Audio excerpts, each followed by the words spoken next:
Welcome to Imperfect Momming. Our children are constantly looking to us for examples. The term role model doesn't quite cut it here. We are shaping their worldview with every move we make. You see, it's not in the lectures we give or moments where we are actively attempting to teach them. It's in the micro movements we make, the unconscious ways in which we navigate life. We are constantly teaching our children how to show up for themselves, their friends, their future partners, and even their future children. So what can we do to ensure we are raising thoughtful, compassionate, self-aware human beings? We have to become them ourselves. No one is perfect, but we can still all be better, and it starts with self-healing. Let's get to it.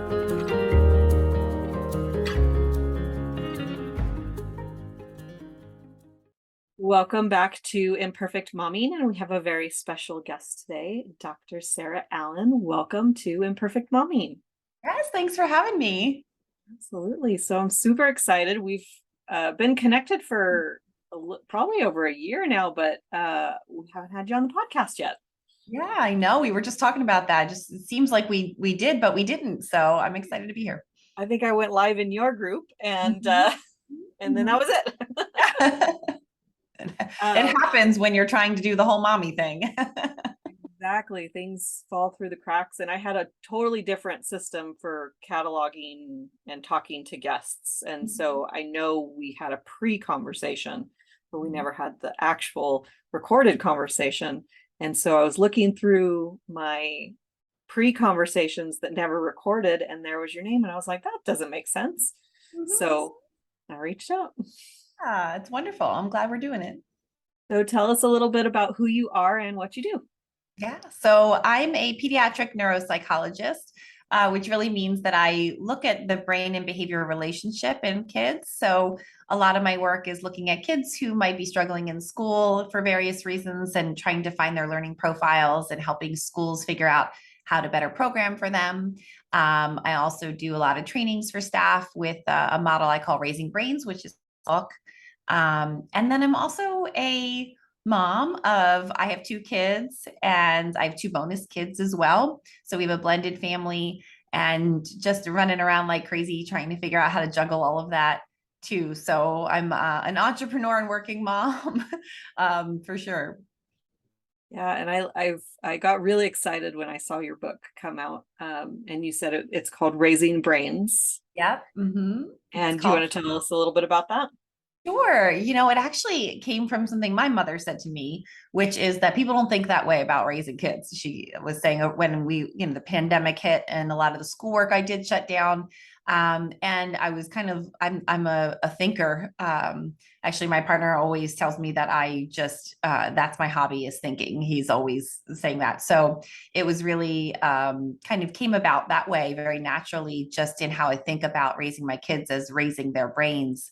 And that's kind of basically what the book is about how to think about what your little brains need to learn, what you can teach your little brains, and how do you actually grow their skills in them instead of just managing behavior, which we often fall back on, especially when we're all running really, really crazy. And when you start to shift that perspective and think about how you can build their skills and how you can raise them, raise their brains, then you're really going to have a different kind of approach. And you also will know a little bit more about what to do, which I always think is hard as a mom. We give you a license to drive a car, but they never give you any really real big support on parenting itself. We get like peeing and pooping and sleeping, and that's about it. If that. Yeah, exactly. Mm-hmm. I was actually just one of my recent podcast episodes that's coming out is about the follow-up support for moms is a 2-day check and then a 6-week check, so we can make sure that it's okay to have sex now, and then you're done. And it's like, well, wait a second. Yeah. I'm more than just I'm like full of hormones right now. Can you help me out with just more than whether or not I'm allowed to consummate my relationship again?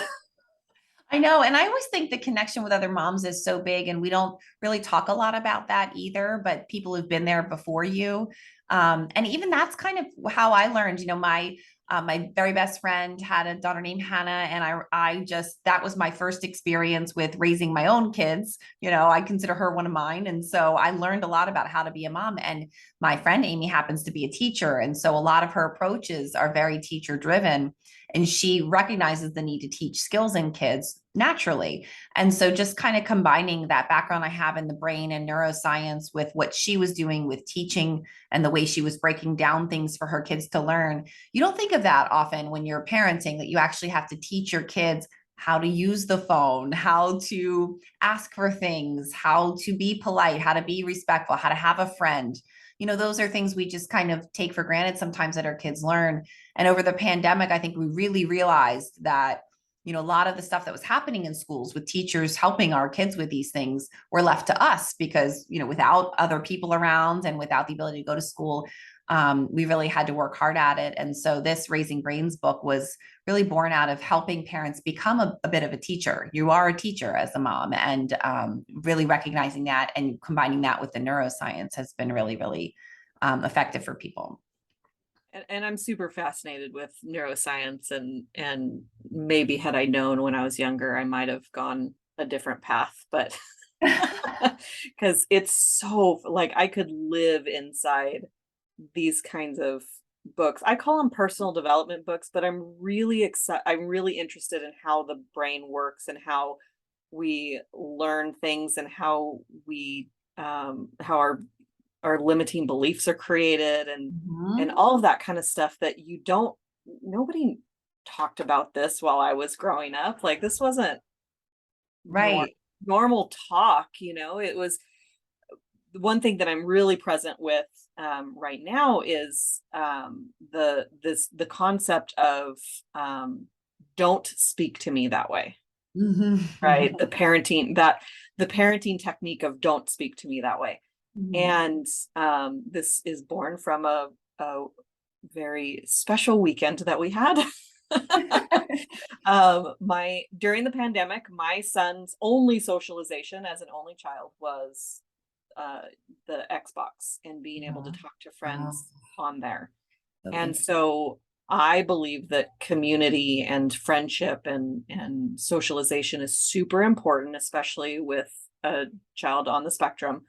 And so I just let him have it. It's like, go for it as much as you want, and I didn't realize the pandemic would be, 2 years later. We're 2.5 years in, aren't we now? But so now it's kind of slowing down, things are going a little bit back to normal. We're allowed to have, friends come over and stuff. So I wanted to start limiting the screen time, as they say is very beneficial to us. Because you said we have to teach them how to use the phone. I think that most of our kids can teach us how to use our smartphones better than we. You'd be surprised. It's so funny. You'd be surprised when you hand a kid a phone to talk on, not to text on, but to talk on. And they don't. If you listen to them talk to their friends, they're like, "Hey, can't. All right, bye." And you're like, "Well, did you tell them why you can't? Did you tell them that you're busy? We have a family coming over, but that you'd like to go, but just not today?" No. Why? You really have to tell them what to say. And even with texting, although it's funny because my kids make fun of us for using punctuation in our texts, I guess that's not a thing anymore. And so they're always like, "I always know it's you," or "I always know you're talking to someone because I'll be like, period, as I'm talking to Alexa or whoever to fill in the text. And they're like, "Would you stop putting a period?" I'm like, you need to, how do people know how to take a breath or that you're done the sentence if you don't put a period? They get so upset with me. I've seen a meme that's like that it's like punctuation is important because the same sentence could be very different depending on where you put the comma. Exactly. And then back to what you were saying about Xbox, right? It's really interesting. Speaking of teaching kids how to socialize, if you've ever stood next to your child as they're talking to people on the Xbox system, I have walked in and I'm like, you wouldn't talk to somebody like that if they were standing in front of you. Why are you screaming at them? Why are there's screaming, there's cursing, there's often just talk, telling them what to do directly, not using any social kind of skills. And it's pervasive. I've seen this across kids, across clients. And it's something we didn't pay attention to, like you said, over the pandemic. We were kind of just like, just go play with somebody. But now we're listening to it and hearing it, starting to translate back into schools and around with friends. Is the talk that you were using on the Xbox system is not a talk that you can use when you're standing in front of somebody. So it's just interesting from a social and a brain perspective when you think about those things. But like you said, I'm obsessed with the brain too. I think I've always been interested in the translation of it. So not just the neuroscience and the research that I was doing at different points, but how do I use that in my everyday life? How does this rat study translate to what could be helpful to my everyday? Or how does this, MRI study translate into something that we can use? Because there's a pro and con to research. Pros are, of course, we learn a lot of information, but there's also a lot of variables that are removed when you do studies, because you need to have as minimum of variables possible. But that doesn't always translate directly to the real world. So trying to figure out how you can use certain pieces of information and incorporate that are always really important too. Absolutely. Yeah. And you did bring up a really good point about, teaching them how to use the phone. And I'm thinking about my son leaving voice messages Yes. or voicemails, especially to his grandparents. He talks to it like they're there listening. And that like he's having a conversation with the voicemail, and it's hysterical to me. He's like, I don't know what to say or do or whatever on the voicemail. And I never thought like to tell him how to do it. Yeah. Go for it. And you see this, like my preteen is starting to babysit. And so she has jobs now, and a lot of times the moms will be on a text chain together or something. So they're talking to her, but I'm able to kind of see it.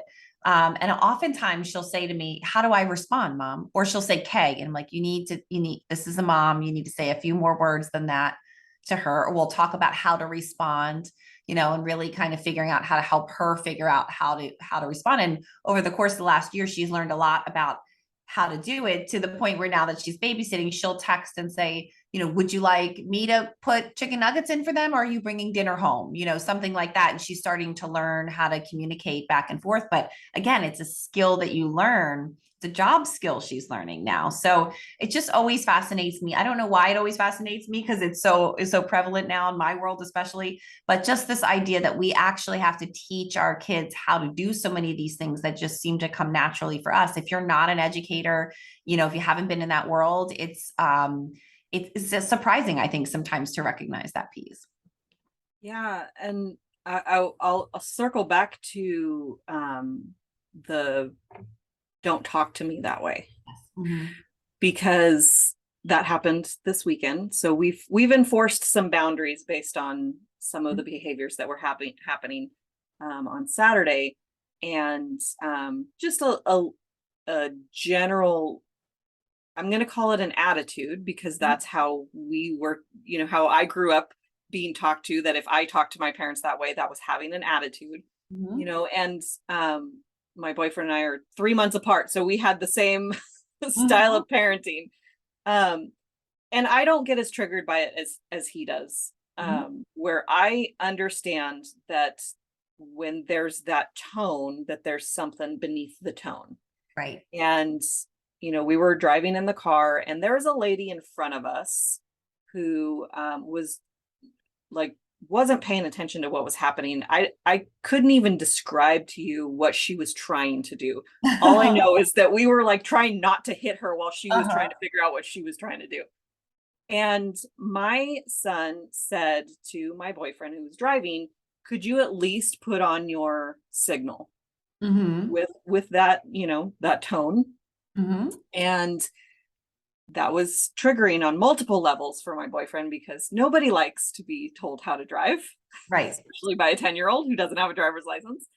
But also that tone that he was using, and that was very prevalent throughout the day. And so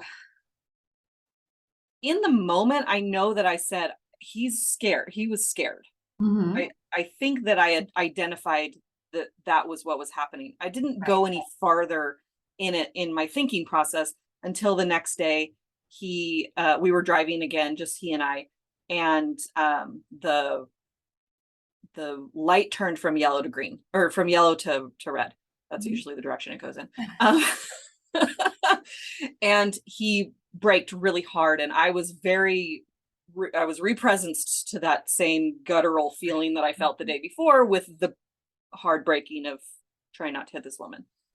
And I said, yesterday when Xander had the attitude and was telling you how to drive, he was trying to communicate that he was scared. Mhm. And what our job is as parents is to turn around and say how you said that is not an appropriate way to speak to an adult. Number one, because we don't like being told how to drive. And number Mhm. two, that's just not appropriate way to talk to people.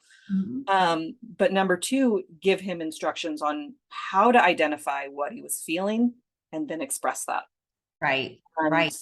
Mhm. so I circled back to Xander and I explained it to him that that's what was really happening, and that was what was behind don't talk to me that way. Well, and there's a complexity to that too, right? Because your boyfriend's driving is also under stress and also probably anxious about, or maybe even scared about what was happening in front of him. So he's not going to be able to, I always talk about the relationship between Franny, the frontal lobe of the brain, and Amy G, who's your amygdala, your emotion center of the brain. So Franny and Amy G are this pattern that as parents, we definitely have, and so do our kids, right? So in that moment, you got a lot of Amy G happening there without a lot of Franny to be able to regulate or control or help out, because Amy G is responsible for the feeling. She's our puffer fish. I always say if you have a preteen, you know exactly what I'm talking about, where if you like step wrong, poof, there they go. That's Amy G's job, right? Over time, we learn how to use our Franny or the frontal lobe. She's like an octopus, or kind of like the secretary in a school. She's got her hands in everything. She knows everything that's going on. She's regulating all of our thoughts and our behaviors and our emotions. But Amy G's really taxing sometimes. So if Amy G's puffing, first job Franny has is to chill out Amy G. So we got that going on. We can also then be logical and thoughtful and have all of that conversation in the car, maybe at the same time. But when you break down, this is what I mean about the raising brains model, which is exactly kind of what you were talking about doing here, which is starting to figure out, what does that little brain need to learn? What can I teach that little brain? So right then, that statement is telling you two things. One, if you have a kid with Asperger's, you're definitely talking about the social aspect also, but also the emotional aspect. So listen, if you're in the car and you're feeling that way and you're scared, you can say, you can talk about being scared. You can decide whether or not you want to say something. You can use different words about saying you're scared, but when you say, can you use your signal at least? This is how another person is taking that. They're taking that, one, as a criticism of their driving. What other situation are they in? They're also anxious. So is it helping? You're bringing up Amy G response instead of bringing down. So if you're scared about what's happening with him, you just added a layer to that. That's making it worse, right? Not better. And you're having all those conversations. And that is a lot easier of a way to start to help about how to shape and change behavior versus just punishing, right? Which you didn't do, but which often people would do, which would be either to snap back or to take something away or things like that, without then circling back around to talk about it. Because I often think parents think you have to be perfect. Not true. Doesn't happen, right? We know that. You know that. Right? But what we can do is use those as teachable moments. And so that's a great description of, listen, his Amy G was going, and this is why he yelled at you. Your Amy G is going. This is why you yelled at him. Let's work on the communication. And I've been really big on relationships and communication building, because we're teaching our kids how to have relationships in the future also. So we're not just interested in communication, but we're interested in communication within the dynamic of a relationship. So I have a relationship with my son, with my daughter, with my bonus son, with my bonus daughter, with my partner, right? He and I have a relationship with the kids also as co-parents with them, and then all the different dynamics. So when we're talking about what works for us, it's not just about what works for me and what you need to do as my kid, but it's about what works for you. What can I do to support you? I can't say how many conversations I've had where it's like, okay, I saw that happen. What could I have done better in that? Was it help me? Does it help you if I talk to you? Does it help you if I don't talk to you? The same conversations you have with your partner, when you just hit a major button of mine, I'm going to need a minute to calm down. you know what, if you use different phrasing, that would really help because then it wouldn't trigger me so much. So could you try that? And I will try to not be triggered, right? And we kind of work on that dynamic, but we forget about that with our kids and with our parenting, that there's those relationships and dynamics go both ways.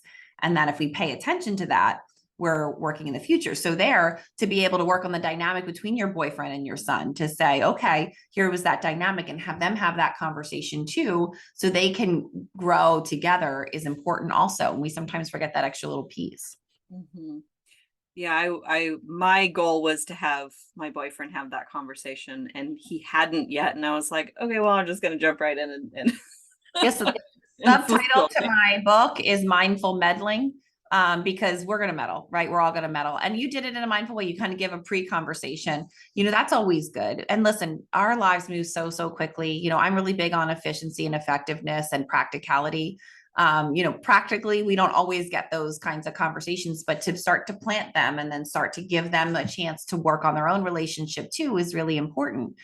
I think in terms of like a parenting tip, or the number one tip I could give a parent, it would be to focus on independence and not dependence, because we often do that. So if you were to have that conversation and your boyfriend never had it with your son, then you're really promoting dependence on you in that relationship to be in the middle of that. But if you're prepping your boyfriend, prepping your son, and then encouraging that, and again, not making it, but encouraging it and stepping back, over time, they'll pick up on that. And then they're creating an independence in that relationship. And same thing with your son, you're telling him how to change that dynamic so that he can eventually do it on his own. Not so, you didn't just say, don't say that. You can't talk to me like that. You told him what and why and how, so that he could really build up that skill. And it comes down to everything. We were just talking about dropping kids off at school, and how some of the parents, it's pouring rain here today. So how some of the parents are getting out of the car and like helping to get all the stuff and getting things in and dropping things off. And it just never occurs to us, because our kids are fairly independent and being able to get their stuff in, grab it and go.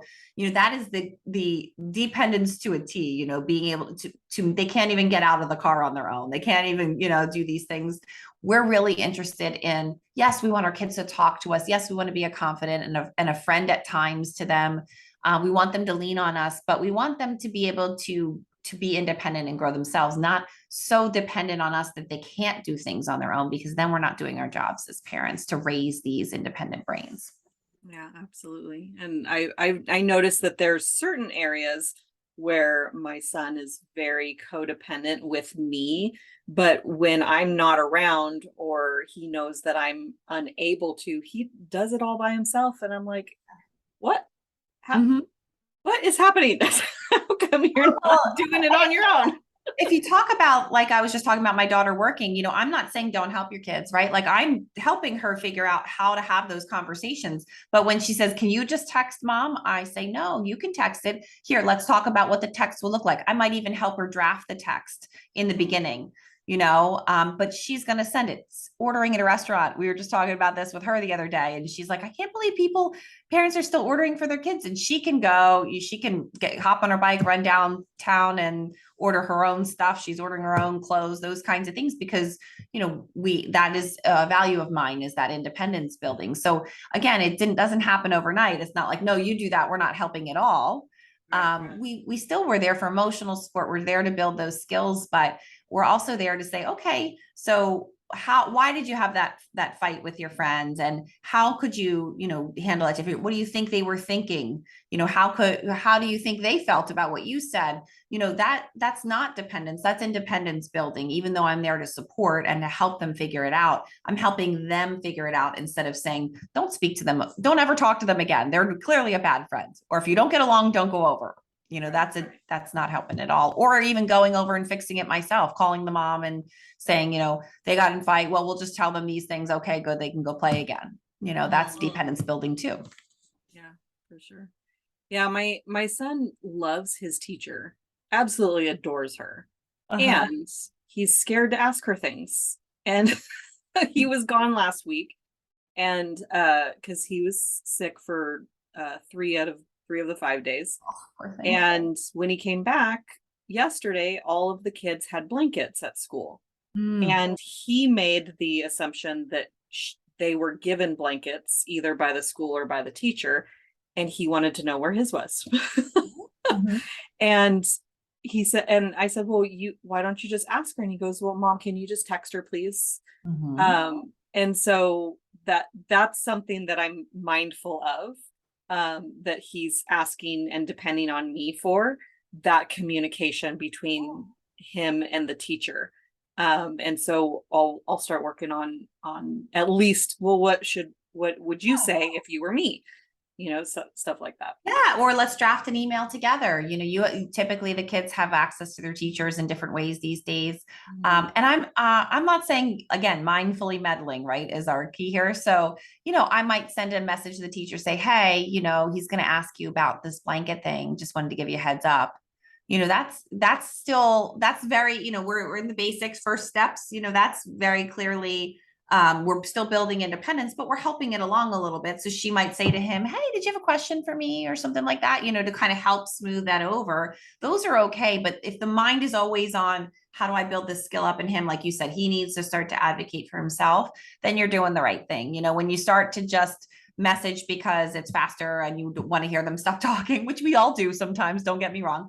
But if that's the majority of your interactions, then you're not building their brains. And what's going to happen is it's a short-term gain, right? We want a long-term gain. So over time, with helping little extra work up front, and they can do a lot of this on their own, that actually frees up your time in the long run. So you want to find the right places to put the right amount of time in so that it will lighten the load eventually too.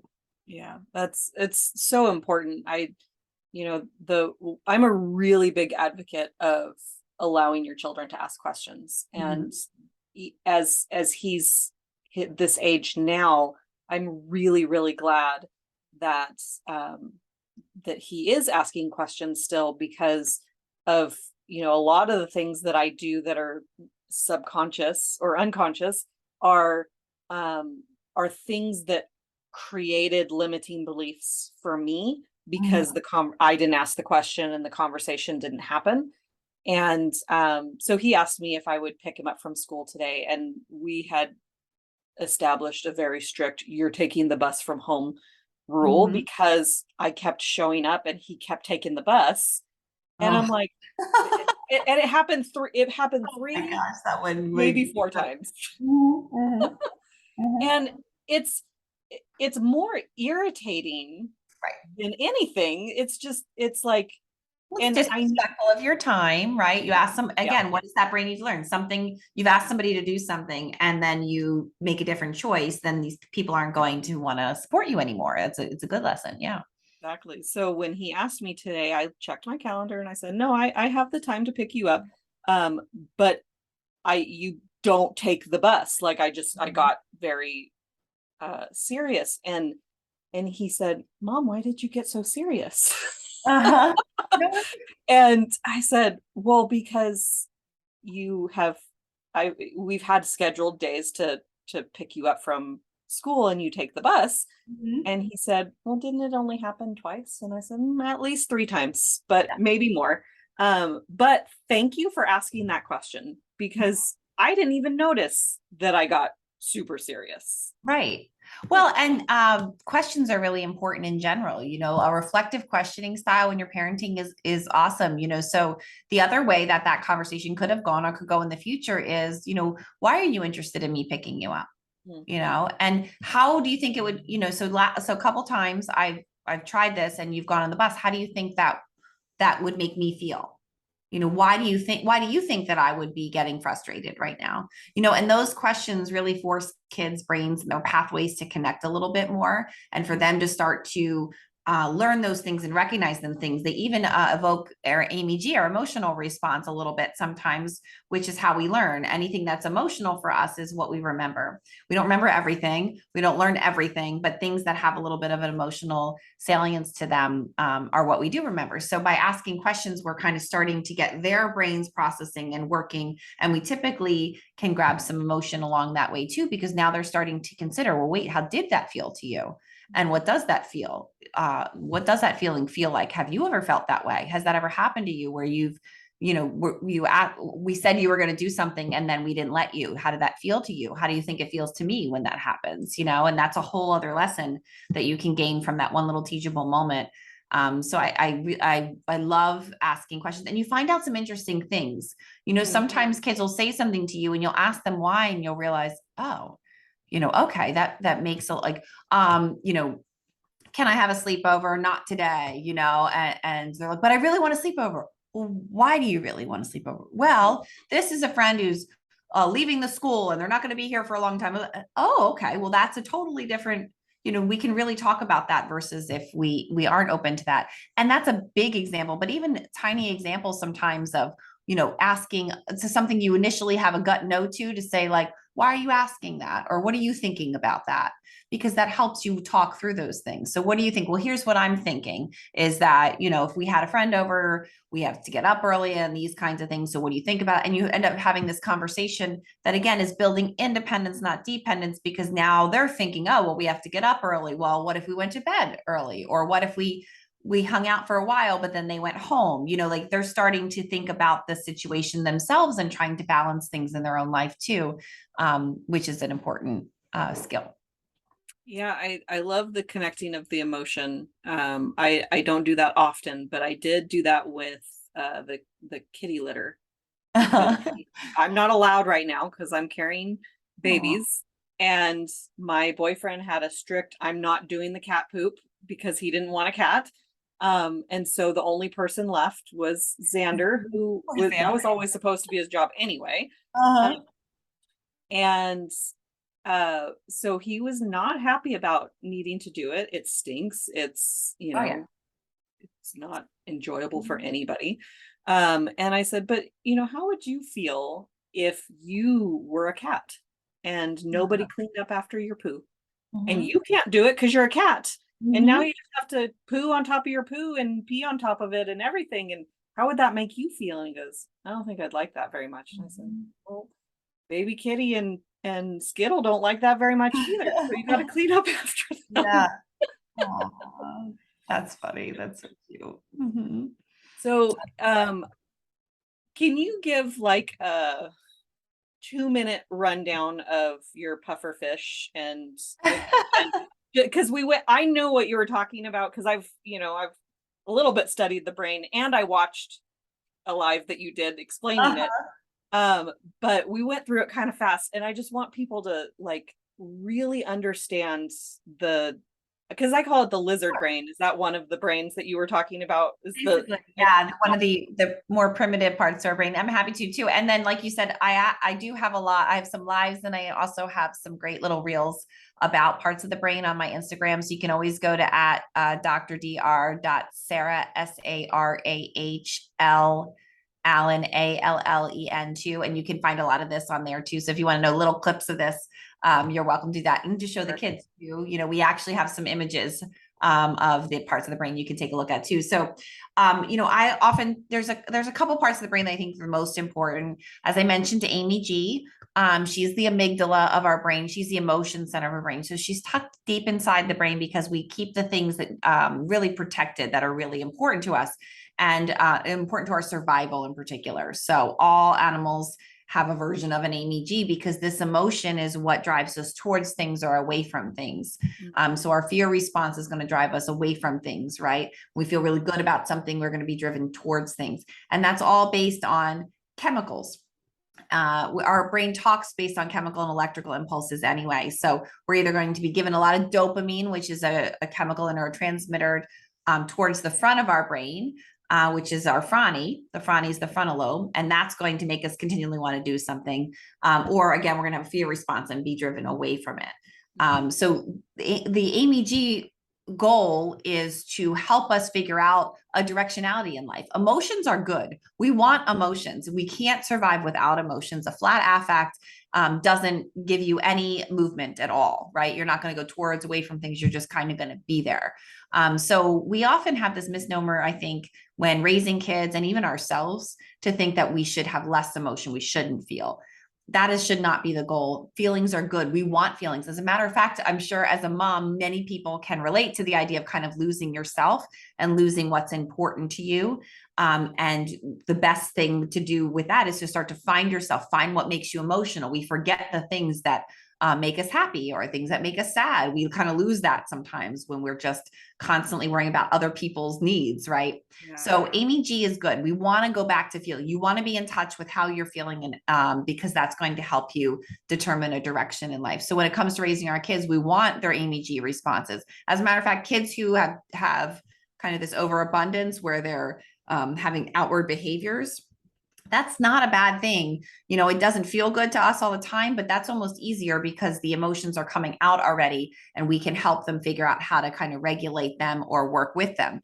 Sometimes kids pull inside where they're really quiet, where they start to tuck in and you can't get any information. They don't know how they're thinking or feeling. Those are our kids that I think we have to worry about even more, because if it's not coming out, first we have to figure out how to get it out. If it's already coming out, I think that can be a little bit easier. So that's Amy G in a nutshell. Is she's really important for survival. We want to feel emotions. Franny, the frontal lobe of our brain, again, I picture her like this octopus because her job is control and regulation of everything that happens. So anything that comes out of the brain comes out through Franny. So it's got to come through her first. So if she's working really well, she might say, oh, nope, you can't say that to that person. That wouldn't be very kind. We're going to keep that part inside. If you have ADHD and you don't have a real strong Franny, that might come sliding right out of your mouth. So that's her job. She's also responsible for pulling information. So you need to get information out on a test, for example, or you're trying to find that word. That's an all of a Franny. So Franny and Amy G has this strong relationship.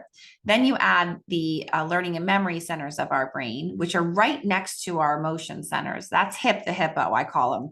Picture him like a hippocampus, or his name is hippocampus, like a hippo.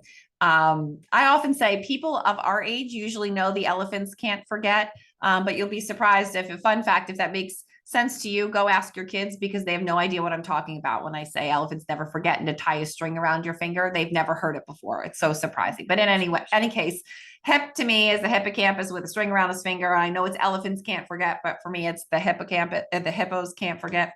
Again, it's really fun. Fun fact, go ask your kids. They'll have no idea. But anyway, so Hip is the learning and memory center of our brain. He's really close to Amy G. They're BFFs. They're connected very much because we learn and remember what's emotional for us. And when it comes to brain organization, the things that are close together are the things that work together. So we always say what's wired together fires together. So those two things are going to be really important, and they have connections back with Franny. So Franny is really regulating Amy G so that Amy G's chilled out enough so that Hip can do some learning. And I'm sure you've all had those really taxing Amy G friends. Emotions can be very taxing. You've got a friend that's all Amy G, it's going to be taxing to you. Well, it's also taxing to Hip. So if Amy G gets too out of whack, learning and memory are not possible at that moment. That's why Franny has to work to chill Amy G out before learning can happen. So if you got a really anxious kid for a test or something like that, Franny has to chill out Amy G before she can use Hip to take that test. That's why there's a funny dynamic there with test anxiety. And Amy G is the pufferfish, right? Mm-hmm. And so when Amy G is activated, that's not the time to try to teach your kid something, because it's not available. You're going to get poked. Mm-hmm. Yeah. That's all that's going to happen. Someone's going to get hurt. You're going to get poked. I love it. And that was my first introduction into a lot of this was the book that I mentioned on every episode, which is No Drama Discipline, because it was his model was to connect before you correct. And a lot of that is because, I'm going to use your term, because the pufferfish is Amy G is activated, and we need to calm her down in order to let the information in so that Hip can retain it, right? Right. And, if you translate this up to teens and preteens, especially with my kiddos now, this is a big issue. And with my extended family also, is that it's where our jobs individually to get our puffer fishes to calm down, right? So what we're trying to teach our kids is, again, back to our independence versus dependence conversation.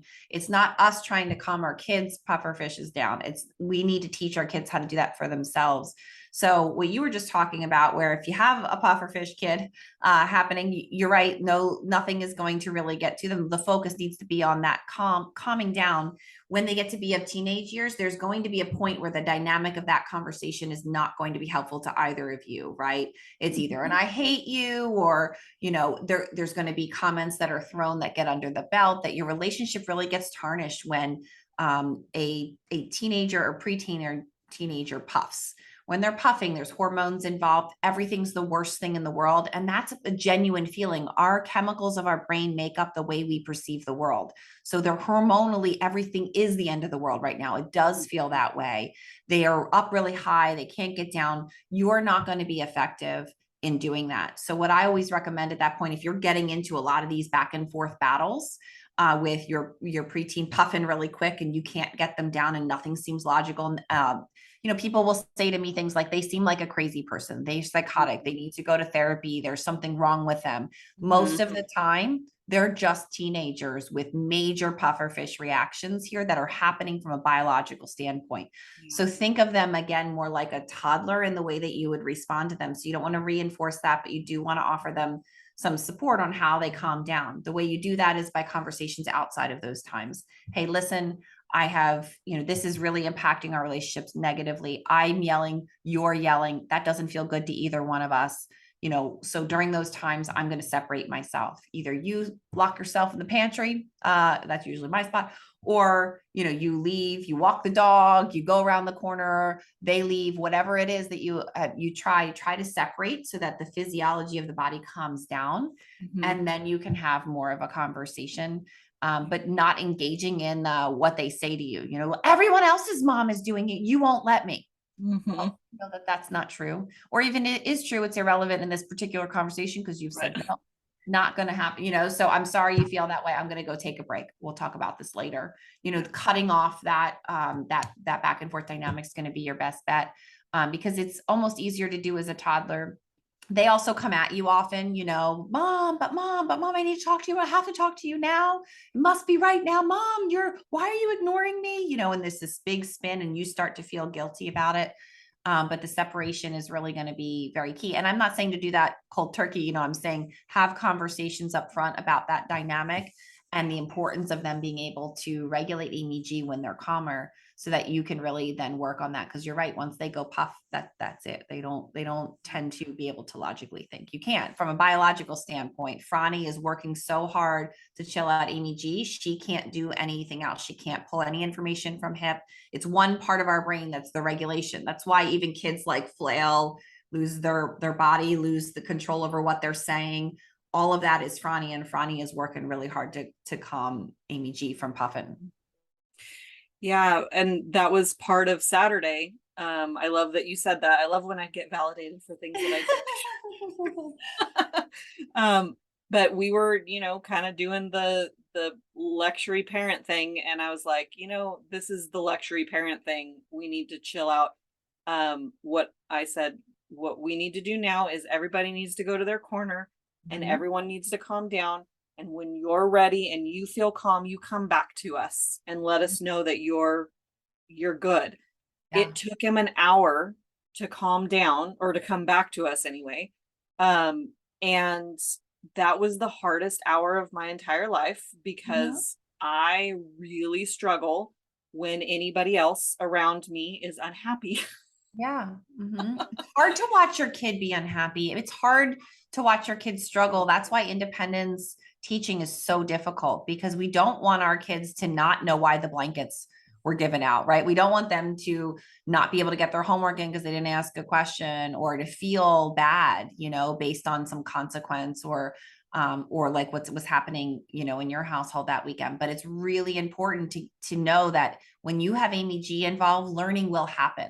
Conflict often breeds change. So if you don't let your kids sit in the conflict at all, if you're constantly fixing things and saving them from it, making things better. If you had tried to make things better during that time and just smushed it down, there'd be no learning that would happen for him either. So it's really important. And then I also wanted to circle back to what you said about building relationships too. These strategies only work if you do have a base relationship. And those conversations I told you about having when they're calm, those should be times that you're connecting. One of my good friends just went shopping with her daughter for a few hours, and that's when they had those kinds of conversations, or making sure you're doing stuff that are going to keep that bond close and together, because that's going to help you communicate, help your relationship. Again, we're back to communication and relationship skills, and then help them be able to learn and shift that dynamic themselves, which is back to independence.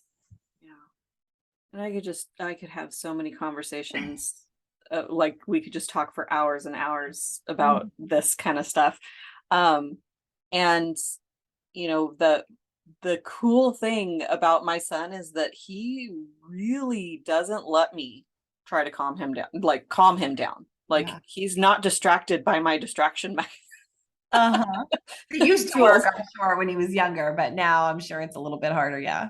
Yeah, he's and he even, goes as far as saying, not in these words, but it's like, stop trying to calm me down, stop trying to make me happy. Like I'm in a bad mood right now. Leave me alone. Well, all right, fine.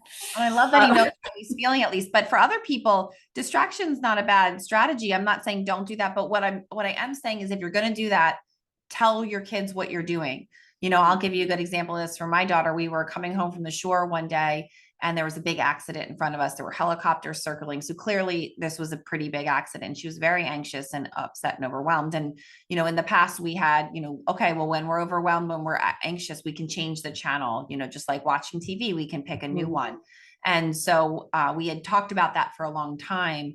And at some point she said to me, Mom, can you help me change my channel? And I got out a phone. At that point, we looked at funny videos on YouTube because we were stuck. There's nowhere we could go. We can't move. And I gave that to her, and she used that strategy. But if I hadn't talked to her about, hey, I am using distraction as a strategy to help you calm down. And it works for lots of different things. Like, you want to go get a shot? I'll tell my kids, you can watch something on your phone while you're getting a shot. If you're so anxious, one of my son would jump out of the chair, couldn't get him. He'd have to be held down. It was ridiculous. So to just say, okay, let's use distraction here as a method. Now he will go do that himself. Yeah, Mom, let me just get my phone so that I can do that. That's totally fine. I mean, I use my phone as a distraction method all the time when I'm doing things, if I'm somewhere I don't want to be. So, but that's the teaching of the skill, right? That's the building the independence piece too. If we just use distraction without the discussion of what and why we're using it, then they're dependent on us for that strategy. But if we use that and intro that as a method that they can use themselves, then they can absorb that. So maybe your son over time will start to say, you can't do that for me. I'm in a bad mood, but I will for myself. When I start to come down a little bit, maybe I'll use that to help me get myself back. Yeah. And I can't think of any examples, but there have been things like that I've done that he's asked me to do. Yeah. That's just really cool. Which is wonderful, because then you're doing it right. Then you're building that independence. So I hope people are hearing, it's not don't help them. That's not all independence is. It's providing that bridge and that skill building in between so that they can become independent. So you can use a strategy at first to really help them, and then say to them, hey, you know what I just did there for you? When I started to talk about something else, that's a distraction method. Or, let's write this down. Let's write something down about how you're feeling. You know what I just did there? That's journaling. Like, you could probably do something like that if you wanted to too, and start to build the skill up and let them take over. Yeah. For time purposes, I think that you gave a piece of advice and multiple pieces of advice. So I want to know if there's a book that has been instrumental in your personal development. So I have a couple. I think as a parent book, one of the things early on for me that was really helpful is a book called 1-2-3 Magic. For kids initially struggling with their behavior, like 2 to 12. Tom Phelan wrote that book, and I've interviewed him a little bit on my channels, and we've worked together in his couple editions of his book for the brain science. But I remember when I first read it, even it's just such a great, it really is like a magic tool when you don't have a huge background in behavior management or in, helping to get things under control. Because I talk a lot about building skills, not managing behavior, but nobody wants a household where things are out of control. And there's oftentimes, if you don't have a lot of behavior management happening, that you need to start somewhere.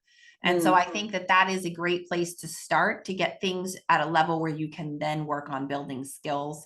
So from a parenting perspective, I really loved, and there's also, I think there's still a video out. It's probably pretty old right now. He's probably looks pretty young in there. Sorry, Tom, but you probably do on that video. But it's also a great video. You can rent from the library or purchase it, I think, at this point. And that's fun too for people who aren't really big on the reading of the book to get to know how to do it. He'll show you a lot of how to do it. So I do like that one. But I think personally, for my own personal development, I really like Matthew McConaughey. I've talked about this a couple times, but Matthew McConaughey's Green Light. I know it sounds strange, but he has such a philosophical way of talking about his life that has made many twists and turns. And I think the way he talks about the relationships with the people in his life have really been helpful to think about relationships and communications in a very unique way. So I would highly recommend listening to it, actually, because he reads it. It's like, I was going to say, I'll get that on Audible, because totally get it on Audible. I have it. I think it's one of the only books I have both in print and on Audible, but I would definitely recommend taking a look at it, because listen to it really, because it is like, you need some time because it's just this great, it's like watching one of his movies, but at the same time, it really is the strangest self-help book you'll ever read. So I like that one a lot. Love it. And where can our listeners find you?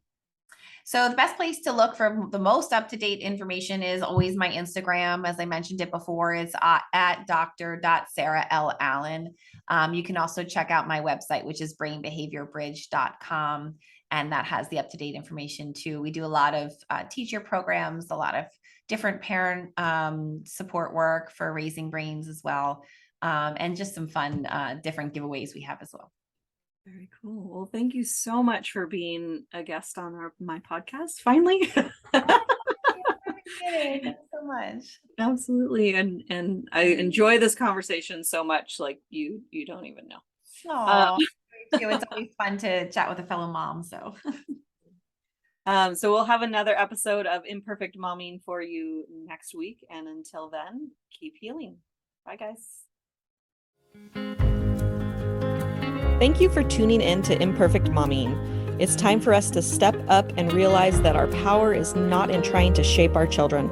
Our power lies in shaping ourselves into the people we want our children to model themselves after. Don't just do it for your kids. Do it for yourself. When you become a more self-aware, compassionate, and confident person, you and everyone around you benefit. For more information about me and my work, visit AliciaLyons.com. That's ALYSIALYONS.com. See you next time.